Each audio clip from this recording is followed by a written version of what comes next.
A zombie invasion just broke out, and you thought it'd be a good idea to hide in the letter C for whatever strange reason. After climbing inside, you realize you're facing the only opening, because as you can see, there's no back exit. Not even a little hatch anywhere you can escape out if things get heated. There's nothing clever hidden in this design, just you and the entrance and whatever is coming inevitably through it. If you're lucky and they arrive from the left, then alright, you're chill for now. But chances are if the whole world is infected, there'll likely be zombies on all sides. So if the zombies approach from the front, you have to deal with all of them, one by one, while standing in the only gap. You'd need a bucket full of ammo, as well as very good aim, and whilst you're at it, go ahead and activate the sleight of hand perk, because buddy, you're gonna need it. So if it is a swarm heading your way, this basically turns into a trap with a nice curve on it.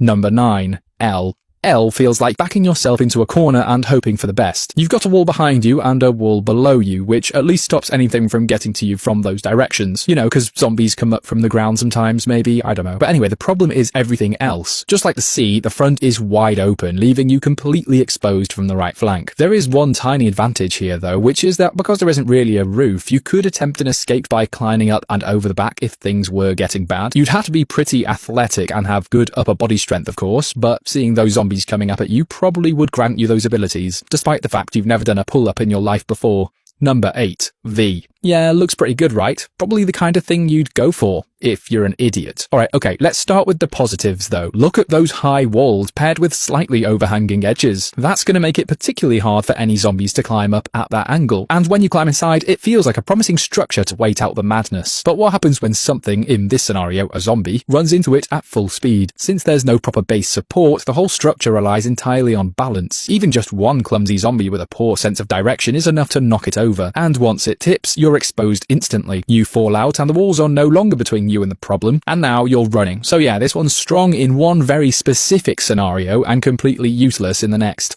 Number 7. A. A gives you height, which sounds like a good idea in a zombie situation. You can climb to the top and stay above ground level. Although if I were you, I wouldn't have chose that angle for the walls. I mean, I'm just spitballing here, but I think there's a reason that things like castles and other defensive structures choose straight up vertical walls. But because these ones are basically at a 45-degree angle, anything that can climb even a little bit can make its way up. Not only that, you also don't have much space at the top. It's essentially just one single point, turning it into the world's most lethal balancing act. One wrong step sends you straight down to become zombie food. But there is one redeeming feature about the letter A where you hide underneath and hope you're not detected. You might be pretty safe here, but only if you showered recently. I'm not being rude, but if you haven't, then you're probably going to be a bit pungent, and the zombies will smell that and lift the A right off the top of you. Number 6. E. E works well from one direction and very badly from the other. If the zombies approach from the covered side, you're safe for a while. You've got a solid barrier and a bit of depth to work with. You could even climb up to the top section and enjoy a view of the post-apocalyptic city ravaged by chaos. Unfortunately, as you gaze into the distance in front of you, you can see a swarm of unrelenting zombos charging right in your direction. And when they arrive, there's nothing between you and their hungry mouths. So yeah, you might want to drink this view in for a little while because it's probably the last one you're gonna get.